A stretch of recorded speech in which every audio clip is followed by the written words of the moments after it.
Comment on peut concevoir qu'un Dieu qui nous aime tellement nous fait passer par le feu ou les épreuves compliquées? Si je suis chrétien, tout devrait aller bien, mais ça, c'est pas vrai. Et c'est souvent dans le désert où on est forgé, formé pour une prochaine étape. C'est pas un concours de lire la Bible, de connaissances. Et plein de gens avaient beaucoup de connaissances dans la Bible, et pourtant, c'est pas eux qui ont été transformés. Mais je pense que souvent, le pardon est aussi en lien avec la guérison intérieure. Peut-être que j'aurais pas choisi de repasser par la même épreuve, mais j'aurais pas non plus choisi de ne pas l'avoir vécu.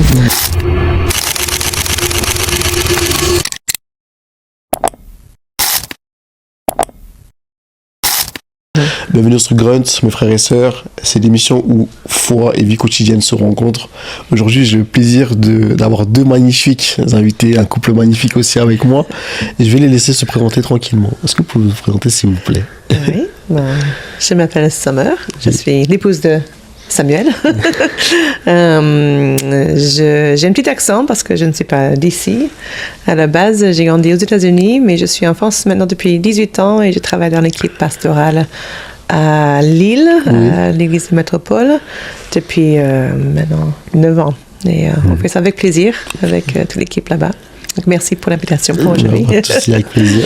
Merci Ryan pour l'invitation. Donc moi je suis Samuel, ou Sam pour beaucoup de gens. Donc on effectivement avec Summer, on est mariés maintenant depuis 13 ans, 2 enfants. Et puis on a la joie d'exercer dans le ministère pastoral, dans l'église Lille Métropole, ou avec l'équipe là-bas, notamment avec Daniel Potier, qui est le pasteur principal. Et donc moi j'ai un rôle un peu de supervision de tous les pôles en tant que pasteur exécutif. Et on accompagne aussi les couples dans leur préparation au mariage, et puis beaucoup d'autres choses auxquelles on fait en tant que pasteur. Ok, super, merci pour cette petite présentation. Aujourd'hui, je voulais aborder avec vous différents thèmes, différentes thématiques, justement des défis qu'on peut rencontrer en tant que notre marche avec le Seigneur, tout simplement. Et du coup, on va rentrer dans le vif du sujet, je pense.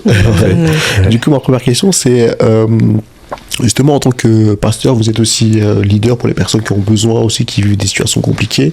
Est-ce que vous, dans le parcours, il y a des moments où vous avez eu l'impression que Dieu n'était pas là, ou Dieu était silencieux? Comment vous avez réussi à surmonter cela et comment vous avez fait face à ça? Et ça fait, du coup, c'est une longue question un peu. Quelles leçons vous avez retenues de cela? Parce que souvent, beaucoup de personnes traversent une période déserte et ils ne ressentent pas le Seigneur ou n'entendent plus le Seigneur. Et c'est difficile aussi, je pense, aussi à vivre. Donc, comment vous, dans votre parcours, si vous avez déjà vécu ça, comment vous avez réussi à sortir de là? Oui. Je pense que tout le monde vit ça à un moment ou autre dans leur vie spirituelle. C'est dans ce qui est normal aussi, dans notre relation avec Dieu. Donc, je pense que parfois, il faut qu'on se dise c'est normal si j'ai l'impression que Dieu ne réagit pas ou il ne répond pas quand je prie ou quand je demande quelque chose. Et ne pas dire du coup, Dieu n'est pas là, ou du coup, Dieu ne m'entend pas, ou du coup Dieu est fâché avec moi, ou quelque chose, à tirer une conclusion qui est contraire à ce que Dieu nous dit par rapport à lui-même. On sait que Dieu ne peut pas nous abandonner, on sait qu'il ne peut pas nous laisser, il a promis de jamais nous laisser, jamais nous abandonner, d'être toujours avec nous. Donc parfois dans les moments de silence, les moments de désert, c'est là où on peut parfois avoir l'impression que Dieu est loin, mais c'est juste une impression. Il ne faut pas qu'on se fie de cette impression. Beaucoup de personnes ont dû passer dans les moments de désert dans la Bible. Même Jésus, il a eu 40 jours de désert. Beaucoup d'autres personnes dans l'Ancien Testament, ils ont eu des moments dans le désert. Et c'est souvent dans le désert où on est forgé, formé pour une prochaine étape, pour traverser quelque chose. On ne se rend pas compte, mais on est fortifié dans les temps de désert. Ça semble le contraire, mais en réalité, c'est un moment où on est fortifié intérieurement et qu'on peut dire, OK, Seigneur, je ne te vois pas, je ne t'entends pas, mais dans ce moment qui me semble désertique, je vais simplement garder cette confiance que tu agis dans ma vie, même si j'ai l'impression que le contraire est vrai. J'ai eu des moments de désert, je sais qu'on peut tous partager des moments spécifiques dans nos vies et c'est pas des moments, alors que parfois on dit mais j'ai envie de plus rien faire, j'ai pas envie de prier, j'ai pas envie de lire la Bible, j'ai pas envie de faire tout ça. Parfois, c'est aussi un moment pour changer nos habitudes, dire ok, au lieu de faire un temps classique de prière ou lecture de la Bible comme d'habitude, je vais juste mettre la louange et je vais juste chanter, ou même je vais juste rester là dans le silence. Ou avec un temps de chant qui passe derrière, et je vais laisser ce temps de silence œuvrer aussi pour moi, et ne pas laisser l'inquiétude s'installer dans un temps de désert, parce que ça serait contre-productif, je pense. Oui. Les temps de désert sont bénéfiques pour nous, c'est dans le sens où c'est un moment de dépouillement, en fait. On est dépouillé de soi, peut-être on est des êtres très centralisés sur nous-mêmes, on est assez égoïstes, donc qu'on le veuille ou non, notre relation avec Dieu est souvent dans la cadre du besoin. J'ai besoin que tu sois là, j'ai besoin que tu interviennes dans mon sens, et le temps de désert, c'est souvent l'occasion de se rappeler et de recentrer et de dire non, c'est Dieu qui est réellement Dieu, et je me soumets à son autorité, à ce temps de dépouillement qui finalement est bénéfique pour moi, mais personne n'a envie de passer par là. Moi, je sais que dans des moments de difficulté, ou des moments où justement ce silence semble nous indiquer qu'il est absent, mais en fait c'est le moment où il veut nous parler en profondeur, et comme une plante dans le désert, elle va devoir aller chercher en profondeur, ça va aller chercher avec les racines, l'humidité, l'eau qui est en plus au plus profondément ancrée dans le sol. C'est pareil, ça va nous donner des racines profondes, ça va nous donner l'occasion de pouvoir dire même au travers de ces moments-là, j'ai vu Dieu agir, c'est vrai. Sa fidélité était là. C'est vrai. Et en plus, là, on parle de ça et tout, mais c'est un cas où beaucoup de jeunes ou de chrétiens on souffre en vrai de ça, où on est perdu, on pense qu'en fait on se sent seul en fait. Donc c'est un peu compliqué aussi des fois à surmonter. Donc déjà merci pour ce merveilleux conseil, pour ces conseils. Il faut persévérer, ça fait partie de la foi. C'est tout, c'est vrai, en plus c'est vrai. Et du coup, je voulais rester un peu sur ce côté-là où on parle de défis justement. Comment on concilie justement les épreuves de la vie et l'amour de Dieu? Comment on peut concevoir qu'un Dieu qui nous aime tellement nous fait passer par le feu ou les épreuves compliquées de tous les jours? Ça peut créer une opposition. Comment mon Père qui m'aime me fait traverser des épreuves, des difficultés? Est-ce que vous avez un mot à ajouter pour ça, à cela? Ouais, c'est aussi une question complexe, parce que il y a tellement d'histoires différentes de ce que ça peut impliquer dans les épreuves, dans les moments compliqués. Parfois, ce sont des choses on n'a rien demandé, c'est des choses qui nous tombent dessus, soit la maladie ou des choses qui se passent dans notre entourage, avec la famille ou les amis, qui nous touchent pas directement parce que ça se passe autour de nous, mais ça nous touche quand même directement parce que c'est les personnes qu'on aime, ou les situations avec le travail, les études, plein de choses différentes, et je pense que la situation peut être quand on regarde uniquement le problème ou le souci qui est devant nous, et on dit mais pourquoi ça, alors que chaque fois qu'on passe dans une épreuve, même les pires des moments, j'ai discuté avec quelqu'un juste hier soir, et je pense que beaucoup de personnes qu'on accompagne pourraient dire la même chose. Peut-être que je n'aurais pas choisi de repasser par la même épreuve, mais je n'aurais pas non plus choisi de ne pas l'avoir vécu. Parce qu'il y a quelque chose de très profond qui a été creusé en moi et forgé en moi grâce à cette épreuve. On peut dire grâce à... Quand on a le recul, on peut dire grâce à. Quand on est dedans, on dit mais sors-moi de là, j'ai pas envie de vivre cette situation, et c'est honnête et c'est vrai et c'est normal. Parce qu'on n'a pas envie de souffrir, on n'a pas envie d'être inconfortable. Mais comme Sam a dit, on est souvent centré sur nous-mêmes, et parfois c'est dans l'épreuve où on est plus en mode au secours, et on passe à côté de cette question qui dit ok Seigneur, je suis là, je suis dans ce passage compliqué et difficile. Je ne suis pas heureuse dans ce passage. On ne peut pas être vraiment heureuse là-dedans, mais aide-moi malgré le défi à voir ce que tu es peut-être en train de faire au-delà de l'épreuve même. Qu'est-ce que tu es en train de faire peut-être en moi, ce que tu es en train de faire dans les personnes autour de moi, ce que tu es en train d'opérer.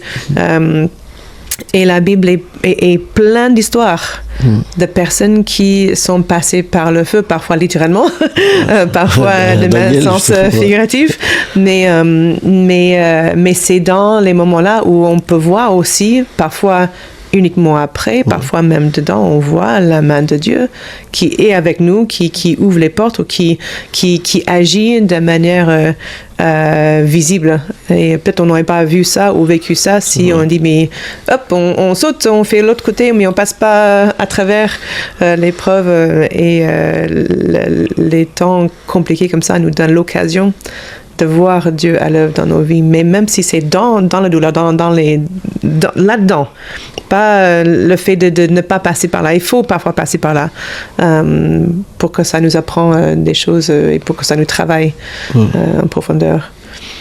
Et ce verset-là qui dit le fer aiguise le fer et l'homme aiguise l'homme aussi. Et je pense que le fait que le Seigneur nous fasse passer par le feu, si je peux dire ça comme ça, malgré que sa dimension de il est amour, c'est aussi une manière, une façon de nous rapprocher de lui tout simplement aussi. Et de en fait, tout simplement de se rendre complètement dépendant de lui en fait et de puiser en lui. Vous voulez rajouter quelque chose? Ouais, de toute façon quand on pense à la souffrance, il y a un livre entier qui est dédié à ça dans la Bible, qui est Job, parce qu'en fait il y a plein de raisons différentes à la souffrance.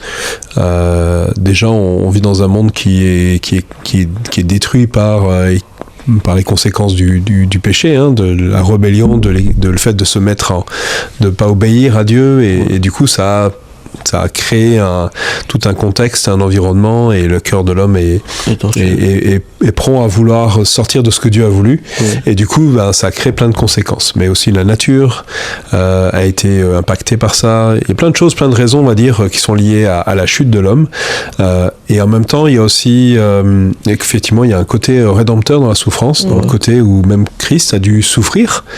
On apprend, d'ailleurs il y a un texte qui est très étrange dans lequel il dit que Christ a appris à l'obéissance par la souffrance.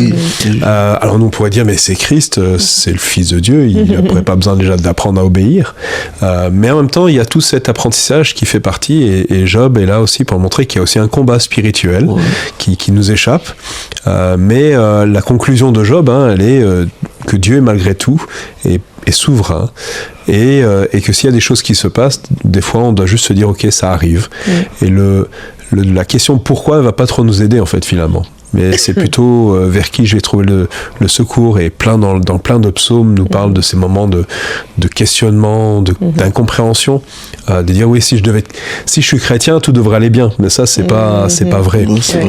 En fait j'avais dire l'inverse, si je suis chrétien je vais avoir de l'opposition, il va y avoir des combats et des luttes, mais malgré tout ça l'amour de Dieu vient me porter au milieu de tout ça.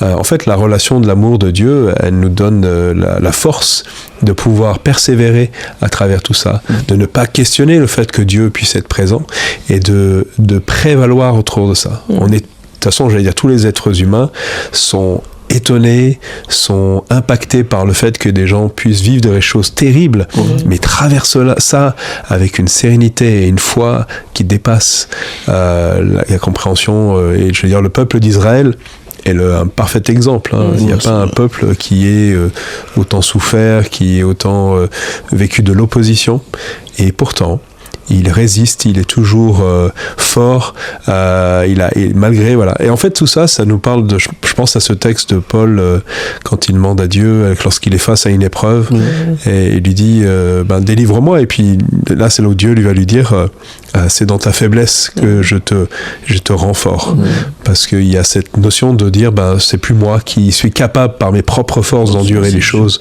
mais là je dépends pleinement, ce que tu disais tout à l'heure, de la grâce de Dieu, de sa force, et c'est là où l'amour de Dieu se manifeste puissamment. C'est facile à dire quand on n'est pas dedans, c'est facile à dire à quelqu'un d'autre, mais ça devient une réalité pour ceux qui le traversent avec cette confiance. C'est vrai.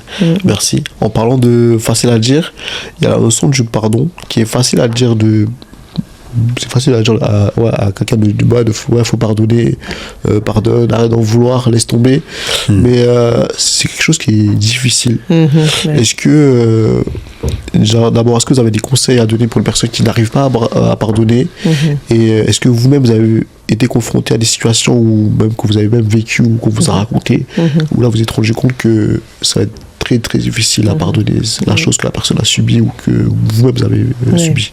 Oui, le pardon, c'est quelque chose de très délicat et c'est un processus dans tous les cas. Et encore, comme avec les épreuves, il y a différents niveaux de pardon. Il y a des petites offenses qu'on peut pardonner facilement, des moyennes offenses qui sont un petit peu... et dans le temps, on pardonne. Après, les choses vraiment très très profondes qui marquent, qui laissent des traces à l'intérieur de l'être humain qui sont bien plus lourds. Et parfois, on a besoin aussi d'un accompagnement pour nous aider à comprendre ce qui se passait, puis vraiment de savoir quelle est notre réponse et comment est-ce qu'on doit agir ou répondre dans ce moment très inconfortable, très, très compliqué. Le pardon est toujours un choix, c'est pas un ressenti. On peut pas dire ok, je te pardonne et j'essaie d'évoquer les ressentis de pardon. En moi, c'est le fait de choisir. Je vais décider de pardonner cette personne parce que j'ai pas envie de porter ça toute ma vie, porter le rancœur, porter la colère, porter tous les effets négatifs et néfastes pour notre âme quand on ne pardonne pas quelqu'un. Et pourtant, c'est vraiment un processus. C'est souvent de pouvoir pardonner quelqu'un, c'est de ne pas, encore on dit ça souvent avec les couples, c'est ne pas dire que ce que tu as fait n'est pas grave, absolument pas. Parfois, il faut mettre les mots justes, chaque fois, il faut mettre les mots justes sur l'offense et pas minimiser ou diminuer l'offense, mais pas non plus s'attendre à ce que on a un ressenti de pardon. Le pardon, c'est vraiment un choix. Je pense que souvent, le pardon est aussi en lien avec la guérison intérieure. Quand nos cœurs sont restaurés de certaines offenses et des blessures, on peut plus facilement être vraiment soulagé de la lourdeur d'un manque de pardon. Et je sais que dans ma vie, il fallait plusieurs fois que je revienne vers l'idée de cette personne, ce que quelqu'un a fait dans ma vie, et puis les offenses profondes, les blessures profondes qui étaient là, et dire ok Seigneur, je veux pardonner, mais guéris-moi parce que je suis profondément blessée. Et dans le processus de guérison, j'ai pu complètement lâcher les offenses de cette personne dans ma vie, ce qui m'a grandement libérée. Mais c'était un processus de quelques années. C'est pas juste un jour j'ai décidé je vais pardonner et c'est tout. Il fallait ce processus où je reconnais le mal que j'ai eu et vraiment décider et chercher la restauration dans la prière, chercher la restauration dans ce temps parfois de pleurs, parfois il fallait que j'exprime de mon âme ce que j'avais en moi, et cette expression a aidé aussi à amener vers la restauration. Il y a un lien fort entre le pardon que j'accorde aux autres et le pardon que Dieu m'accorde. On connaît tous la prière du Notre Père, pardonne nos offenses comme nous pardonnons à ceux qui nous ont offensés. Donc il y a cette notion de comprendre le pardon de Dieu pour nous aider à pardonner aux autres. Il y a cette histoire que Jésus raconte. Il dit voilà, il y a un roi qui a un serviteur qui lui doit beaucoup d'argent. Il lui remet cette dette-là. Et puis ce serviteur, malheureusement, lui, il a une autre attitude vis-à-vis d'un débiteur, et il va le faire enfermer, etc., en exigeant le paiement de sa dette. Et le roi va reprendre ce serviteur-là, en disant ouais, mais t'as pas compris que moi je t'ai remis une grande dette et toi tu veux pas remettre la dette de l'autre alors que c'était bien moindre. Et c'est ça qui vient nous parler du pardon, de dire mais si vous comprenez l'amour de Dieu, si vous comprenez le pardon de Dieu, ça va vous donner la force de pardonner aussi aux autres. Et ça demande d'avoir peut-être une meilleure compréhension de la grâce de Dieu que Dieu nous accorde, parce qu'il dit qu'effectivement il y a un lien en direct entre le pardon que j'accorde aux autres et le pardon que Dieu m'accorde. Et ça c'est quelque chose à creuser. on est conscient que c'est pas quelque chose de facile. Ouais, c'est vrai. Ben c'est là où il y a la force de Dieu, l'esprit de Dieu qui vient nous encourager et nous donner la force. Et une fois qu'on a décidé, je crois que Dieu nous donne la capacité. Lorsqu'il nous dit pardonner, ça veut dire qu'il nous donne la force de pardonner. Dieu ne nous donne pas... parfois, nous, on pense qu'on a besoin d'y aller avec notre propre capacité. Mais quand on commence à obéir à Dieu, lui nous donne la force de pouvoir acter ou d'activer ce qu'il a fait. Ça, c'est la notion de foi aussi. Dire peut-être c'est trop difficile pour moi, mais sur ta parole, j'ai envie de dire ça. Ça me rappelle effectivement... Pierre qui avait essayé par ses propres moyens essayer de pêcher de pêcher les poissons, je vous rassure. Et puis le lendemain, Jésus qui va lui dire voilà, fais ça, et ça semblait impossible humainement, mais il a dit sur ta parole. Et je pense que des fois on a besoin de ressaisir la parole que la de Dieu et dire sur ta parole, Seigneur, toi tu m'as demandé de faire ça, je le fais parce que et là il y a un miracle qui se passe. Okay. Donc c'est vraiment s'appuyer sur ce que dit la parole, s'appuyer sur l'amour de Dieu, si je comprends bien, si je peux résumer ça comme ça.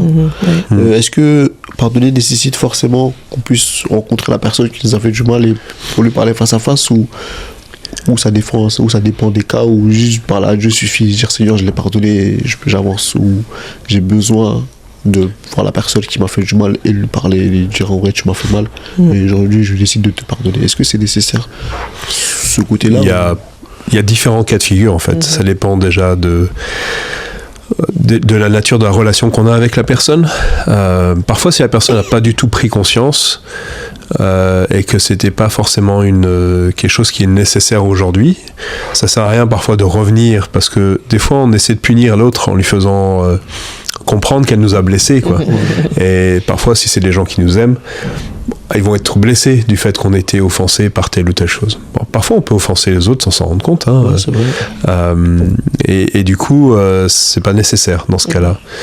Parfois, dans d'autres situations, surtout si il y a besoin de réconciliation, effectivement, parfois, ça peut être utile qu'il y ait cette confession disant, bah oui, j'ai été offensé et je te pardonne, et on va avancer. Parce que là, il y a peut-être une connaissance, et la personne a besoin aussi d'être libérée d'une certaine façon de ce péché. Mais j'ai envie de se pardonner du fait de ne pas avoir été, d'avoir offensé. Mais sincèrement, le pardon avant tout, c'est une question personnelle. C'est pas lié à l'autre en fait, c'est lié à moi, ce que je fais du fardeau que je porte. Et c'est plus là qu'il y a vraiment le besoin. Après, si c'est nécessaire de le faire avec l'autre parce que l'autre est dans un processus où il reconnaît aussi, ça peut aider. Mais ça peut être l'autre. Mais dans plein d'autres situations, c'est pas nécessaire, et parce que ça portera rien de nouveau. Et puis c'est plus parfois effectivement, comme je disais tout à l'heure, de vouloir montrer à l'autre que voilà, tu m'as fait du mal, t'es donc quelqu'un de mauvais, ou du moins t'es nocif ou toxique. Et c'est pas voilà. Mais ça n'empêche pas de le dire non plus dans un autre cadre. Du moment qu'on le fait pas dans un esprit de vengeance et de vouloir se venger par montrant à l'autre que de l'intention, quoi. C'est ça, exactement. Ouais. Pas un truc qui a l'air spirituel. Hein. C'est ça. Okay. Est-ce que vous avez des tips, si je peux dire ça comme ça, pour une personne justement qui voudrait grandir tout simplement spirituellement? Je sais qu'on se dit, lis ta Bible. C'est toujours mieux. Mais c'est pas facile pour certaines personnes de lire leur Bible, et d'autres personnes trouvent aussi qu'ils font pas assez. Et est-ce que vous avez des conseils ou des tips peut-être à donner? Peut-être que vous servez aussi à monter aussi spirituellement et renforcer votre relation avec le Seigneur. Il y a les classiques, lis ta Bible comme tu dis, prière, tout ça. On peut pas négliger l'importance de ces choses, même si ça peut sembler parfois un peu routine, mais il y a quelque chose qui se passe dans la discipline de lire sa Bible, de prier. Après, parfois, dans les moments où on tombe dans une routine, justement, et puis ça porte plus trop de fruits dans nos vies, c'est peut-être parfois bien de changer de version de Bible, ou écouter la Bible en audio, ou changer notre façon de prier, soit de prier par écrire quelque chose, ou prier en se baladant, ou prier autrement, échanger avec Dieu par-ci par-là tout au long de la journée. journée et pas juste un moment fixe le matin ou le soir ou peu importe. Vraiment changer la forme.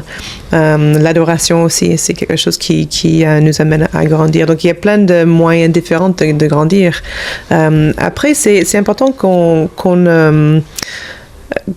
ne se mesure pas en voyant des personnes autour de nous. On dit, mais moi, je grandis pas, et puis je vois un tel, et puis on peut très vite avoir l'impression de ne pas grandir. Parce que comme nos filles, parfois, elles disent, mais les gens nous disent qu'on a grandi, mais je vois pas. Je dis, mais c'est pas, tu es en toi, donc tu vas pas toute la journée, tous les jours, tu vas pas voir, mais tu es en train de grandir. Et je pense que très souvent, dans la vie spirituelle, c'est pareil. On grandit dans le fait d'avoir une régularité dans notre relation avec Dieu, sans se rendre compte. Après, il y a les accélérateurs, je pense, on peut dire ça comme ça, pour la croissance spirituelle. C'est souvent d'avoir une activité, un service, quelque chose que je fais qui me met au défi. Et quand je me mets au défi, je vais grandir, prendre une responsabilité. Par exemple, pour un groupe de maison, tu sais un petit peu ce que c'est. Ou diriger un club pour les enfants, ou faire quelque chose, aller visiter des personnes âgées, ou aller dans la rue, parler avec des personnes qui sont sans domicile fixe, aller en dehors de mes habitudes, en dehors de mon zone peut-être de confort, pour soit être à l'écoute de quelqu'un ou porter un message d'encouragement à quelqu'un, faire quelque chose actif qui me met à sortir de ma routine justement. Et très souvent, quand j'ai ce genre d'expérience, ça m'amène à grandir parce que ça me confronte un petit peu avec ce que je peux voir comme étant mes limites ou les choses qui sont moins habituelles ou moins confortables pour moi, mais quand je me laisse confronter par une situation inconfortable justement pour bénir quelqu'un d'autre, ça m'amène à grandir.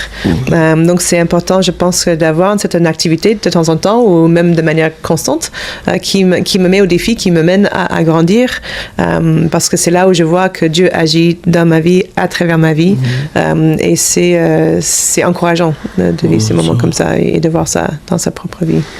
Merci. Il faut prendre ça comme une relation en fait. Et alors c'est vrai qu'on parle de lire la Bible, de prier, mais en fait parfois on peut les prendre de façon comme des activités, on va dire religieuses ou juste des habitudes, mais en fait il faut donner du sens à ça et en fait pourquoi on fait ça. Et c'est vraiment une relation. En fait si on devait tout dire de façon simple, la vie chrétienne, c'est très simple. C'est ce que Jésus nous a dit, aimer Dieu, toute ta force, ta pensée, et d'aimer ton prochain comme toi-même. Et du coup, c'est pour ça qu'on a besoin de ces trois axes. On a besoin d'avoir cette relation avec Dieu, et du coup, on lit sa parole et on se dit, tiens, qu'est-ce qu'il veut me dire aujourd'hui ? C'est quoi ? Qu'est-ce qu'il a comme message ? Parce que ça va m'aider à aujourd'hui marcher comme lui. Il en transforme, je me laisse et d'avoir un cœur ouvert à ce que je reçois, c'est pas un concours de lire la Bible, de connaissances. Et plein de gens avaient beaucoup de connaissances dans la Bible et pourtant c'est pas eux qui ont été transformés. Parfois la connaissance, elle va nous bloquer parce qu'on veut toujours savoir pourquoi, on va essayer de comprendre, etc. Il y a une dimension de foi qui est nécessaire certes, mais qui parfois va nous bloquer dans notre relation avec Dieu, qui est dit mais pourquoi pas, c'est vrai. Si tu me dis que c'est possible de vivre ça, je veux le vivre. Et puis si tu me dis d'aimer mon prochain, à quoi ça ressemble d'aimer mon prochain aujourd'hui ? Ça sert à quoi de savoir des versets entiers si je les mets pas en pratique ? Et du coup, c'est là, quand on parlait du pardon, d'autres choses, c'est là où ça va être pratique. Et puis ça me parle de moi-même. Est-ce que j'accepte de ce que Dieu dit de moi, qu'il est mort pour moi, qu'il me pardonne, tout ça. Donc tout d'un coup, j'ai une autre relation à moi-même aussi, qui va m'aider dans ma relation avec les autres.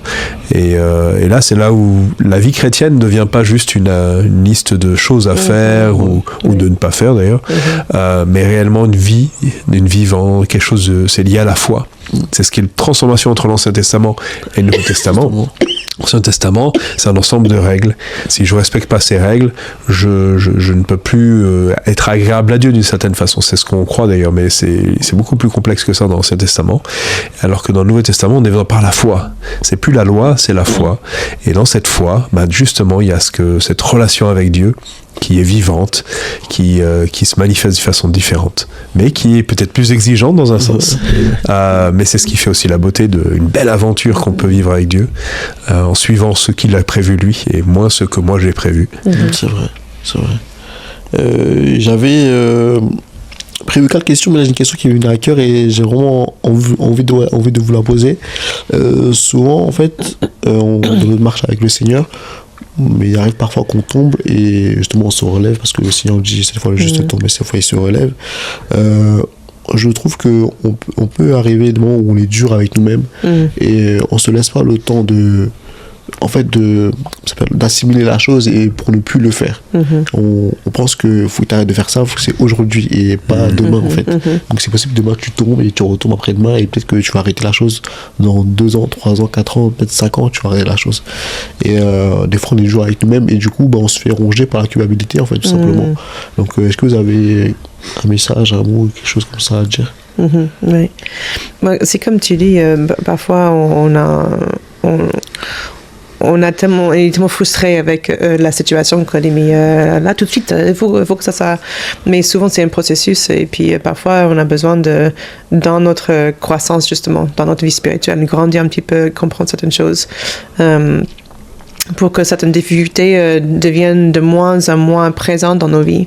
Je sais que parfois, quand on grandit spirituellement, et encore, c'est un processus, c'est pas du jour au lendemain, on se rend compte que finalement, ça fait de moins en moins que j'ai lutte avec ça, ou j'ai agi de cette manière, ou j'ai eu des propos comme ça, et ça semble fondre petit à petit, un peu comme un truc de glace dans le soleil. Ça va pas être tout de suite parti, mais si on revient dans quelques minutes, c'est plus petit. Si on revient dans 10 minutes, c'est plus petit, et c'est petit à petit où certaines choses vont partir de nos vies, et c'est dans ce dynamique de vouloir toujours remettre les choses devant Dieu et ne pas rester focalisé. Parfois, quand on reste focalisé sur les situations, on élargit la situation bien plus grande que ça l'est. Et parfois, on donne un peu trop d'attention à une lutte qu'on peut avoir. Quand on sait qu'on a encore agi comme on n'aurait pas voulu agir, dire que Seigneur, je sais que ta grâce est sans limite. Je ne suis pas fière de moi-même, mais je veux encore redonner ça à toi. Je veux encore me soumettre à toi. Je veux encore, même si on doit dire ça tous les jours, dans un temps, ça va être pas tous les jours. Ça serait peut-être tous les 2 jours ou une fois dans la semaine. Et ça va partir. Il faut avoir cette patience. Comme Dieu est patient avec nous. C'est nous qui sommes impatients. Où on imagine qu'il est dégoûté, il ne veut plus rien faire avec nous parce que parfois c'est ce qu'on voulait faire avec nous-mêmes. Mais Dieu est patient. La Bible dit tellement de fois, il est patient. Il ne dit pas, c'est pas grave. Mais il dit, fais-moi confiance. Continue à regarder vers moi. Ne lâche pas l'affaire. Continue à persévérer. Parce que je suis avec toi et je t'accompagne. Et ça va partir petit à petit dans ta vie. Amen. Merci. Et quand on parle souvent de ce genre de choses, parce que c'est une réalité pour beaucoup, je pense souvent à un texte dans la lettre de Paul aux Galates, et au chapitre 5, il nous parle beaucoup de 2 chemins, en fait, on va dire 2 choses qui sont en nous. Il y a ce qu'on appelle la nouvelle nature que Dieu nous a donnée, on est une nouvelle personne, on est l'Esprit de Dieu en nous, etc. Et puis il y a notre ancienne nature, celle qui est rebelle à Dieu, et donc il fait une différence entre les conséquences, les effets de la chair, il appelle ça, ou les effets de cette nature livrée elle-même, et puis le fruit de l'esprit. Et dans les deux, en fait, il faut comprendre que c'est des choses, ce ne sont pas les choses qui sont instantanées, c'est des choses qui s'installent dans le temps, le fait de dire. Et il dit, si vous suivez, en gros, ce que l'esprit vous amène à vivre, les autres choses vont disparaître. Parce qu'ils ne peuvent pas être ensemble en fait. Et c'est pour ça que il y a un chemin quotidien, c'est un ensemble de petites décisions qu'on prend, de dire je fais confiance à Dieu, je sens qu'il m'amène dans cette direction, je dis ok, je le suis. Et ça va porter du fruit. Mais un fruit, c'est pas instantané. Si je plante un arbre demain, et si j'attends un pommier, j'attends des pommes, je les aurai pas demain. Ça va prendre du temps. Donc ça veut dire qu'il y a un processus qui prend place passe. Et je dois accepter ce processus-là. Mais chaque jour, je peux choisir d'arroser mon arbre, de lui faire confiance. Et c'est ça. Et de savoir et de se rappeler qu'on a l'Esprit de Dieu en nous, qui est plus fort que celui qui est dans le monde, qui nous donne la force et la capacité de pouvoir faire face à ces défis qu'on a à relever, et de se dire, mais si je chute, si je tombe, comme tu l'as dit, Dieu me relève et me donne la force.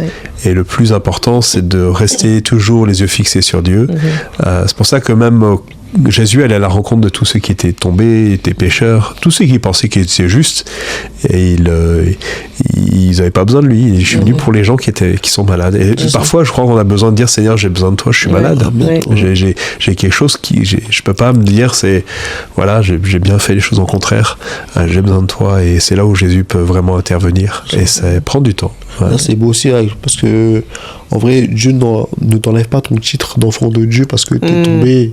En fait, il continue de t'appeler juste malgré que tu sois retombé, en fait. C'est ça. Il n'a pas dit le juste est tombé, mais il est plus juste, c'est plus mon fils, c'est plus mon enfant, en fait. Ça veut dire que Dieu te reprend comme t'es et il essaye encore de travailler avec toi si tu te laisses disposer, si tu veux juste, toi, tout simplement avancer avec lui. Avant de conclure, j'avais une dernière question à vous poser. C'est quoi votre définition de l'amour, tout simplement? Qu'est-ce que l'amour pour vous et c'est quoi votre définition de l'amour? Je sais que c'est un peu... C'est vaste. Vraiment vaste. Là, je pense que l'amour, on peut définir ça pour faire une réponse presque simple, c'est Dieu. Dieu est amour. Mais l'amour, c'est le fait de choisir, de donner à quelqu'un d'autre, de mettre quelqu'un d'autre devant moi, de dire je vais chercher ton intérêt avant le mien, dans toutes les formes que ça peut prendre. Pas non plus tomber dans un excès où je m'oublie parce que moi je suis pas important, je dénigre mon de soi-même, mais c'est le fait de montrer et exprimer la valeur dans quelqu'un d'autre, et mettre cette personne devant moi dans plein de manières différentes que ça peut être exprimé. C'est un choix. Vraiment, c'est un choix. L'amour, c'est Dieu et c'est un choix. Ouais, c'est se donner.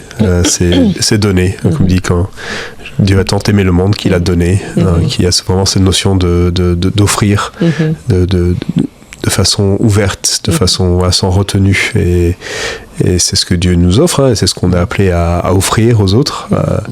C'est quelque chose de plein. Moi, je trouve l'amour, ça enlève la crainte, ça enlève tellement de choses. Je pense que l'amour et c'est pour ça que Jésus est venu amener son amour, manifester cet amour, qu'on a besoin d'explorer, parce qu'il dit, on doit découvrir sa largeur, sa profondeur, sa grandeur, et d'être enraciné dans cet amour.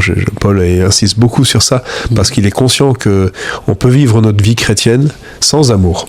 Et si on la vit sans amour, on va être dur, on va être sec, on va parfois être plein de jugement vis-à-vis des autres. Alors que si on est baigné dans l'amour de Dieu, ça nous rend vivants, ça nous fait comprendre les réalités de ce que Jésus, de qui est Dieu, effectivement. Et ça, c'est l'essentiel, quoi. J'ai envie de dire, c'est la base de tout, et il faut jamais l'oublier. C'est ça, Et je pense que c'est bien de manifester des dons et faire des miracles, mais si tu vis ta vie chrétienne sans amour, en vrai, tu oublies qui est Dieu, en fait, parce que il est amour, en fait, c'est sa nature. C'est la base. Donc, je pense que c'est le chemin par excellence. En tout cas, merci énormément pour vos conseils, pour tout, pour la sagesse aussi que vous dégagez. Donc c'est un honneur pour moi de vous recevoir aujourd'hui, donc encore un grand merci merci à toi.